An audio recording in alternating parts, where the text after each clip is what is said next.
Let's go!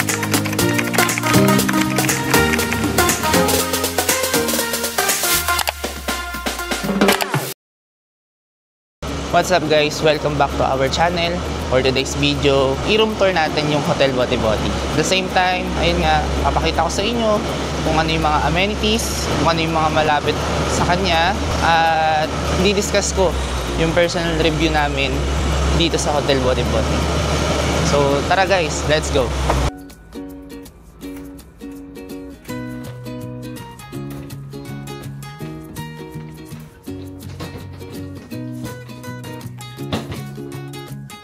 Okay guys, room tour.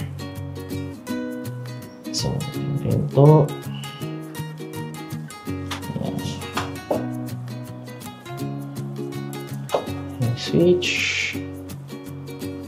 And this is CR.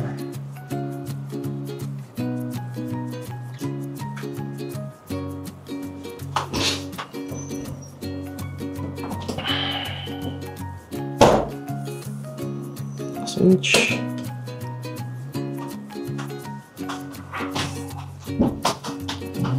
So, yun po kasi.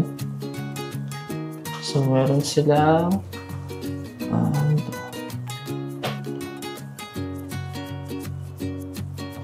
Japanese yung nakasulat. So, tignan natin mamaya kung ano yun.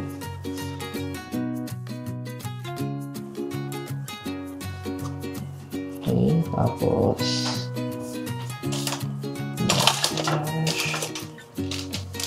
pang-ahit, tapos dalawang toothbrush.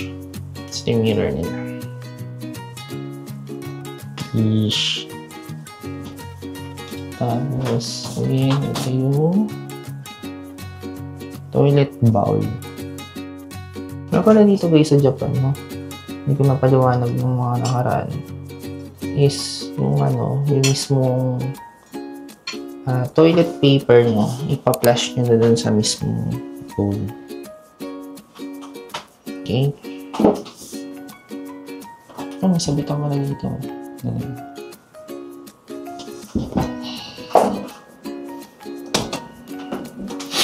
Tapos, separate yung shower area. Ito. Ito lang din yung difference niya kay Apa Hotel. So, differentiate natin siya doon sa mga hotel na experience natin. Ito na, lagay din dito. Ayan. Tapos, ito sa heater to.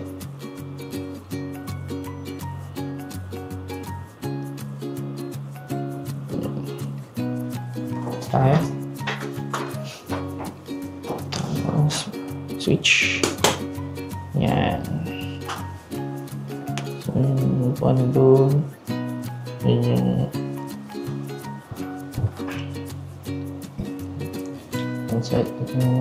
yung mga libreng body wash, shampoo and conditioner,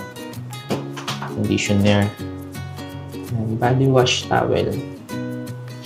Tapos, isang malaking mirror. Steam shower. Isang exhaust dito. Tapos, isang malaking bathtub. Mas malaki siya sa Apa Hotel. Okay.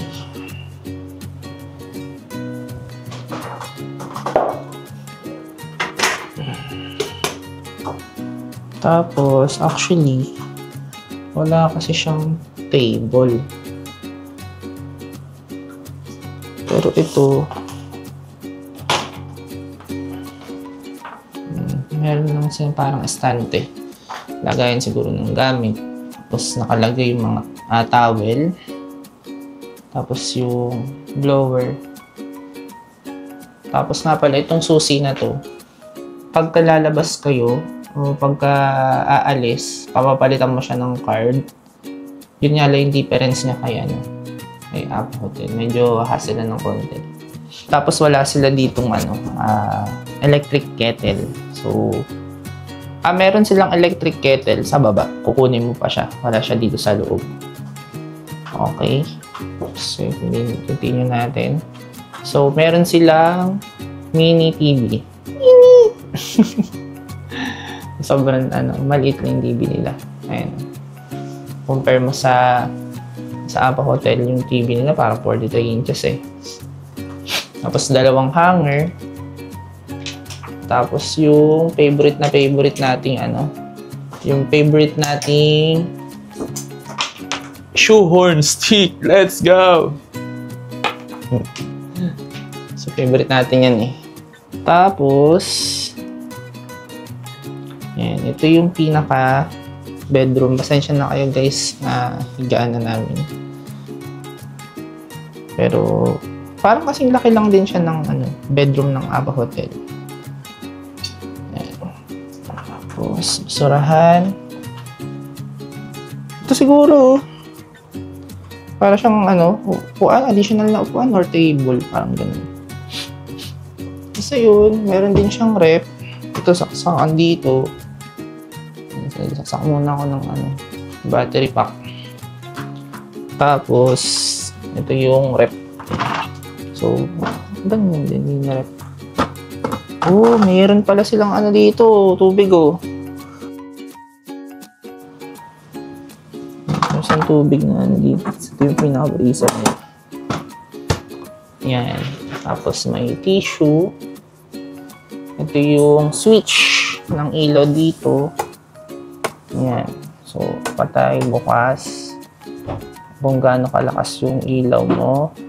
Ito. Yan.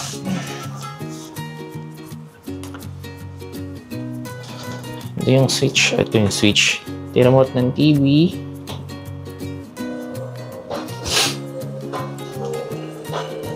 Yan yung mga palabas.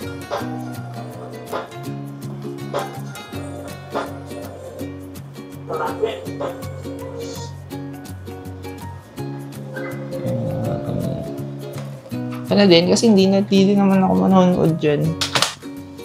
Tapos ito yung sa aircon. Ang advantage na itong hotel na to, may sarili siyang aircon. Sa Apo Hotel kasi centralized. So ma-adjust mo yung lamig. So ito, may orasan, may body massage din sila na-offer. Ito yung pinaka-window. Yan. Tapos ito, meron silang additional info. Nandito siya. Una, please leave your key at front desk when you go out. Please take care of your valuables. And syempre, bawal na. No smoking. May charge na smoking.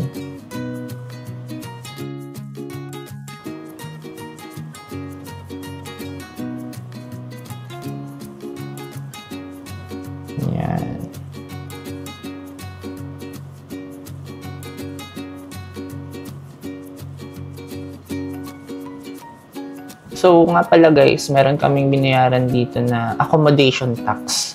So, ipa-flash ko na lang sa screen kung ano yung accommodation tax. Sa binayaran namin is 200 yen. Basta pag pumasok ka sa ganung bracket ng price, and per pack siya, kailangan mo siyang bayaran. Ayun, so far, hindi pa rin naman namin na-experience yung pinaka-fully capabilities nitong hotel. So, sabihin ko na lang din if ever kung may time tayo sa last day.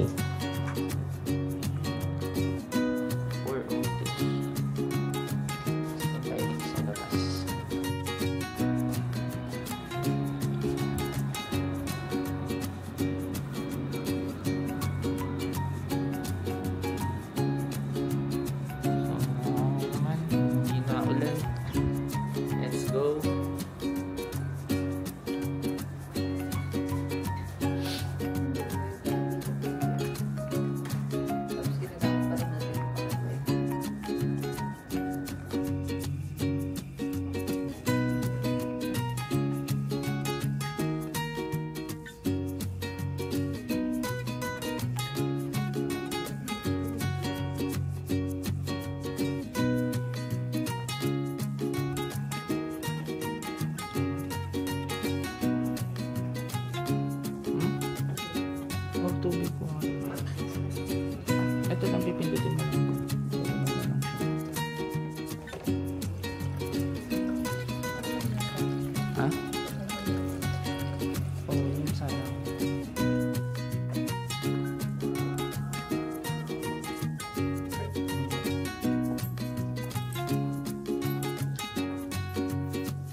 The name of our hotel is Hotel Body Body. Dito yan sa Namba. Affordable na siya for the place ng Namba. Kasi yung Namba nga, di ba? 3 to 5 minutes walk from here to Glicoman. Madali lang kayo makakapunta. Accessible naman yung mga tindahan. May malapit ditong 7-Eleven. Lakad ka pa Dotonbori para makabili ka ng mga pasalubong at the same time ng mga kailangan pa dito sa hotel. So sa check-in experience namin, sobrang smooth din. Pagkapasok namin, may receptionist doon. Tapos yun lang binigay din sa amin yung susi. Tapos, ayun, pumasok na kami dito sa hotel. Yung mga staff, so far naman, nakakausap naman sila in English. So, ayun guys, bali napakita ko na sa inyo yung itsura ng buong room natin. So, siguro, to compare, or yun nga, kasi wala naman din tayong ibang pagkukumparan ng hotel or ng room tour kasi yun pa lang din naman yung may video tayo, yung APA Hotel. So, sa bed, almost the same lang naman sila ng laki. Ayun, sa toiletries na kompleto din. Yung shampoo, sabon, conditioner. Tapos yung hand and face soap. Kukontrolin mo lang din yung yung heater. So, pipihitin mo lang din. Ganun pa rin naman yung bowl. Japanese technology pa rin. Pero so far, hindi ko kasi talaga masyado nagagamit yun. So, pagdating naman sa amenities guys, may free wifi dito. May TV naman din. May rep. Tapos, ito may free coffee. Kukunin mo din sa baba. Meron ding microwave oven nasa baba din. Tapos, if ever kung gusto nyo, kasi dito sa loob ng room natin, walang lamesa. Pero may lamesa naman sa baba. So, kung gusto nyo, if ever, pagkakain kayo, kung medyo madami naman yung time ninyo, doon na kayo kumain sa baba.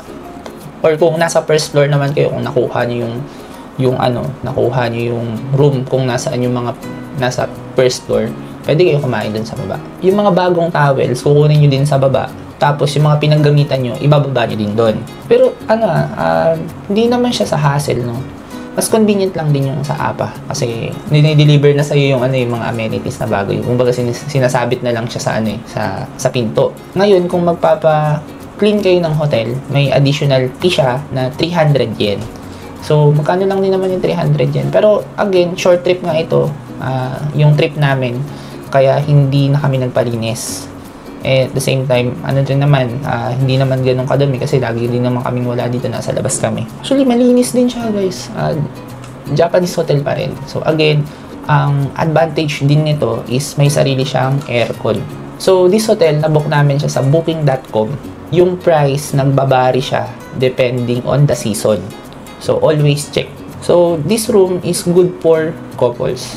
For the price guys, nabook namin to ng 36,045 yen. Affordable na to sa price sa Namba. So again guys, Namba to.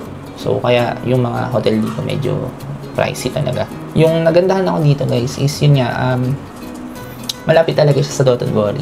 Dito sa buong stay namin, pang ilang beses namin nadaanan si Glicoman. Malinis din yung room, malinis niya. Ang tahimik niya sa totoo lang. Parang kami nga lang maingay dito Para sa place ng Namba, na medyo malapit na sa Dotonbori, itong buong place, ang tahimik. And another guys sa akin, okay din sa akin yung pinaghiwalay nila yung toilet, tsaka yung shower room. So sa cons naman, again, nasasabi ko naman din kanina, pero hindi naman siya masyadong hassle para sa akin. Yun nga, yung ibang amenities is kukunin mo pa sa baba. Kasi sa laki naman, bearable naman sa amin, hindi naman siya maliit para sa amin. Hindi mo din naman siya kailanganin ng masyado malaking TV kasi hindi ka rin naman makakapanood dahil nasa labas ka naman palagi. Tapos yun nga lang, talaga, wala siyang lamesa. So, pagkakain kami dito, gumagawa na lang kami ng paraan kung saan namin lalapag yung pagkain. Tulad, yan, nilalapag na lang namin sa rep yung pagkain namin.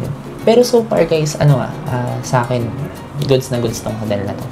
Kumbaga, kung may rating tayo na 100 over 10 kay APA Hotel nung nakaraan. Dito mga nasaan tayo? 99 over 10. Honest lang, personal opinion guys. Pero maganda pa rin to. Yung APA Hotel, mas okay siya sa akin. Tapos pero, sobrang gatuldok lang yung difference nila. Parang ganun. O konting-konti lang yung difference. Pero kung marirecommend ko to sa inyo, yes, marirecommend ko to sa inyo. Sabi ko sa asawa ko kanina, parang siya, mini hotel. Yan. 4 floors lang kasi siya. So, parang dahil nga konti lang kayo dito, parang ano siya, parang exclusive, ganun. Guys, additional pala, nakalimutan ko. Ito yung susi namin. So, ngayon, ang cons pala niya, kada lalabas ka, kailangan mo nung iwan sa reception. So, medyo hassle lang ng konti. Kasi, syempre, di ba, parang pupunta ka pa doon sa reception, tapos babalik, tapos punta, balik. So, hindi katulad doon sa iba, ano na lang siya, card key. So, ayun, ito yung susi niya. Di susi pa siya, guys. Tapos, ito yan. So, di ba sinabi ko sa inyo kanina, meron siyang 300 yen na additional kapag mapapalinis kayo. So, pag-aalis kayo ng hotel, siguro lalagay nyo lang to. Ito. Tapos, ito guys, parang meron silang information book or information pamphlet. Ganun. So, nandito yung English niya. Ito. So, sundin nyo na lang to guys. So, karamihan naman din na sabi ko, nandito. So, yun nga. So, mamaya mag-check out na tayo. Mayroon kasi siyang extension fee na 2,000 yen kapag lumampas kayo ng oras. Okay? So, yun lang naman. Basta nandito siya. Ito. Mayroong instruction para dun sa remote ng aircon. So, yun lang guys, no? So, again, kung sa recommendation, marirecommend ko to. So, pwedeng ito i-try guys. Time to time, i-check nyo din yung mga hotels. Recommended ko tong Hotel Boti Boti. Tignan nyo lang lagi siya sa booking.com. Kung kailan siya mag-sale, kailan siya magmumura. Nabook namin to sa booking.com, pero i-check din namin kung meron siya sa Klook. Tapos, kapag meron, ililink ko sa description yung link. So, check nyo doon time to time. So, again, yun lang guys. Maraming salamat. Check nyo rin yung iba pa nating mga videos dun sa Tokyo, tapos yung mga last videos natin dito sa Osaka. Maraming salamat. See you on the next vlog. Yun lang. Peace!